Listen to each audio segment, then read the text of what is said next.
തുടരും സിനിമയിൽ മോഹൻലാലും ശോഭനയും തകർത്താടിയ കൊണ്ടാട്ടം ഗാനത്തിനു ചുവടുവെച്ച് നടി സ്വാസികയും ഭർത്താവ് പ്രേം ജേക്കബും ഇരുവരും മനോഹരമായി അവതരിപ്പിച്ച ഗാനത്തിലെ മോഹൻലാലിന്റെ സിഗ്നേച്ചർ സ്റ്റെപ്പിന് വലിയ കയ്യടിയാണ് ലഭിച്ചിരിക്കുന്നത്. ബ്രൗൺ ഷർട്ടും മുണ്ടും ധരിച്ചാണ് പ്രേം വീഡിയോയിൽ പ്രത്യക്ഷപ്പെടുന്നത്. കറുത്ത സാരിയിൽ അതീവ സുന്ദരിയായിട്ടാണ് സ്വാസിക എത്തിയിരിക്കുന്നത്. ലാലേട്ടനോടുള്ള സ്നേഹാദരം എന്ന നിലയിലാണ് വീഡിയോ പങ്കുവച്ചിരിക്കുന്നത്. എവിടെയായിരുന്നു എന്നാണ് ആരാധകർ ചോദിക്കുന്നത്. ഒട്ടേറെ പേരാണ് ഇരുവരുടെയും നൃത്തത്തെ അഭിനന്ദിച്ച് വീഡിയോക്ക് താഴെ കമന്റ് രേഖപ്പെടുത്തി എത്തിയിരിക്കുന്നത്. ചുരുങ്ങിയ സമയം കൊണ്ട് വലിയ ജനശ്രദ്ധയാണ് വീഡിയോക്ക് ഇപ്പോൾ ലഭിച്ചുകൊണ്ടിരിക്കുന്നത്.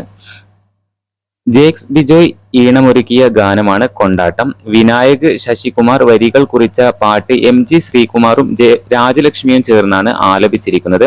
15 വർഷത്തിനു ശേഷം മോഹൻലാലും ശോഭനയും ഒന്നിച്ചെത്തിയ ഗാനമാണ് കൊണ്ടാട്ടം. തരുൺമൂർത്തി സംവിധാനം ചെയ്ത ചിത്രമാണ് തുടരും. മോഹൻലാലിന്റെ കരിയറിലെ 36ാം ചിത്രമായി തിയേറ്ററുകളിലെത്തിയ തുടരും ബോക്സ് ഓഫീസിൽ വമ്പൻ കുതിപ്പ് തന്നെയാണ് ഇപ്പോൾ തുടർന്നുകൊണ്ടിരിക്കുന്നത്.